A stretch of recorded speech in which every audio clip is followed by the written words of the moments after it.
আমরা জানি যে যুদ্ধবিরতি নিয়ে আলোচনা হচ্ছে, হরমুজ প্রণালী একবার খুলে দেওয়া হয়েছে, আবার সেটি বন্ধ করে দেওয়া হয়েছে। ট্রাম্প বলছেন যে যুদ্ধবিরতির পাশাপাশি যুদ্ধ বন্ধের চুক্তি হয়ে যাচ্ছে, আবার বলছেন যদি এই আলোচনায় বুধবারে যদি কোনো সুরাহা না হয় তাহলে কঠোর আরও হচ্ছে আক্রমণ চালানো হবে ইরানের উপর।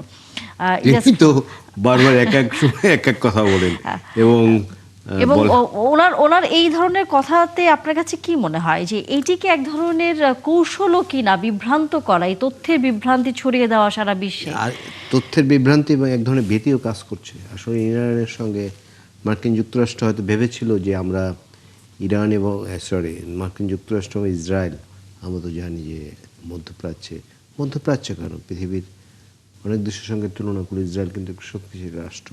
ইসরায়েল এবং মার্কিন যুক্তরাষ্ট্র মিলে তারা নিজেরা যেমন ধারণা করেছিলেন যে হয়তো এক সপ্তাহ যুদ্ধ কন্টিনিউ করবে, ইভেন আমরাও কিন্তু অনেকে ধারণা করেছি যে এই যুদ্ধ আসলে দীর্ঘস্থায়ী হবে না, এর আগে ইরান শেষ হয়ে যাবে, কিন্তু সেটি কিন্তু হয়নি।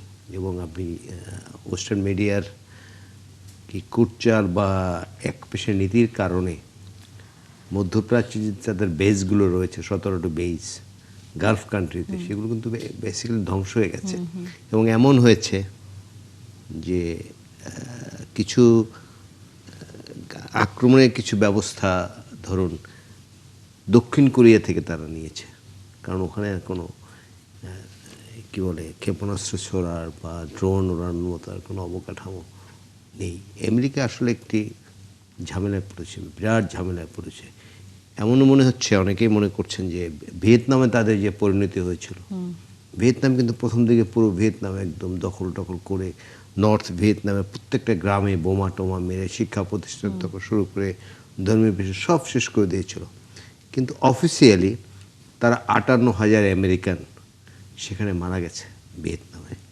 এবং শেষ যে ভিয়েতনামি সৈন্যটি ছিল সাইগন, আজকে যেটাকে বলা হয় হোচিমিন সিটি, সেখান থেকে পালিয়ে গেছিল। তো ইরানে এরকম একটা সংকটে তারা পড়েছে, কারণ আমরা জানি যে ইরানে আরও একটি তারা যে হরমুজ প্রণালীটি সেটি খুব ভালোভাবে ব্যবহার করেছে। কারণ হরমুজ প্রণালী দিয়ে পৃথিবীর যে তেল সরবরাহ হয় 20% হয়, কিন্তু হরমুজ প্রণালীর কার্য অত্যন্ত সফলতার সঙ্গে ইরান বন্ধ করে দিতে পেরেছে।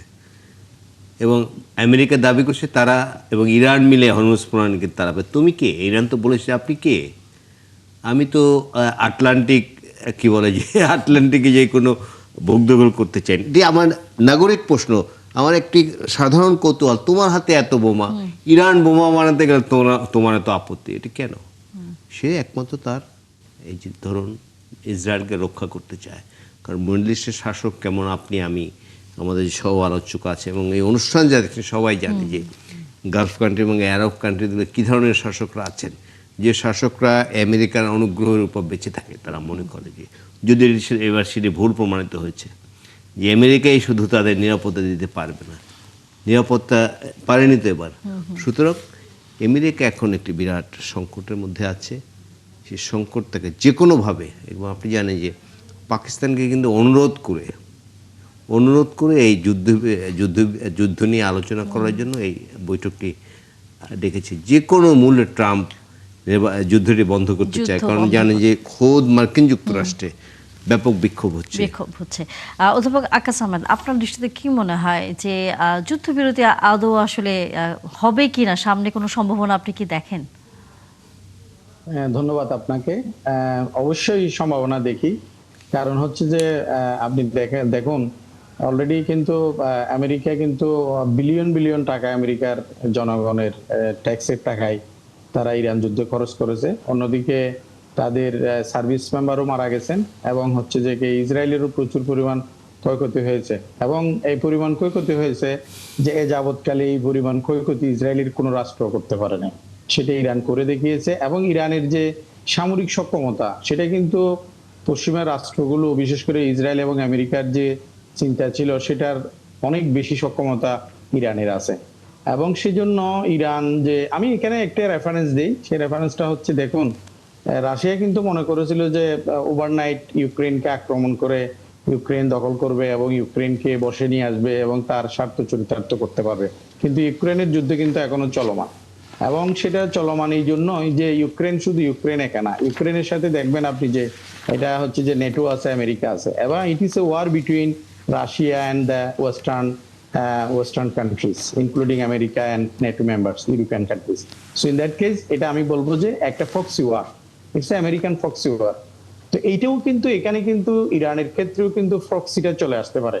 এমনিতে তো আপনি চিন্তা করে দেখুন, Iran is a very powerful country, এবং ইন টার্মস অফ মিলিটারি, এবং তার যে ন্যাচারাল রিসোর্স আছে, অয়েল এবং গ্যাস আছে, এবং মার্কিন যুক্তরাষ্ট্রের যে এই যে আগ্রহের জায়গা, ইসরায়েলের যে আগ্রহের জায়গা, সেটা কিন্তু খনিজ সম্পদ।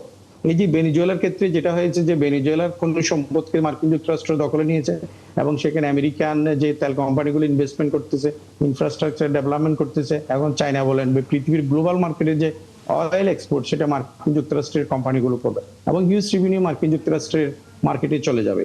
তাহলে এটা তাদের এক ধরনের একটা বিজনেস। তো তারা মনে করেছিল যে ওভারনাইট ইরানকে পরাস্ত করতে পারলে এবং চায়নাকে তেল বিক্রি করবে, কিন্তু আমেরিকান নেতৃত্বেই চায়নাতে তেল বিক্রি করবে, কিংবা জাপান কোরিয়ার যে তেল বিক্রি সেটা আমেরিকানরা করবে। এই ধরনের একটি কিন্তু প্রসেসটা আমেরিকার পক্ষ থেকে আছে এবং ছিল, এবং সেই স্বপ্ন নিয়ে তারা কিন্তু এখনো আছে। তবে বাস্তবতা হচ্ছে কঠিন, এই অর্থ কঠিন, ইরান সহজে ছাড় দেবে না। যে সমস্ত ইরান সহজে ছাড় দেবে না, অর্থাৎ সামনের দিনগুলোতে খুব সহজ হবে না এই যুদ্ধটি শেষ হবার।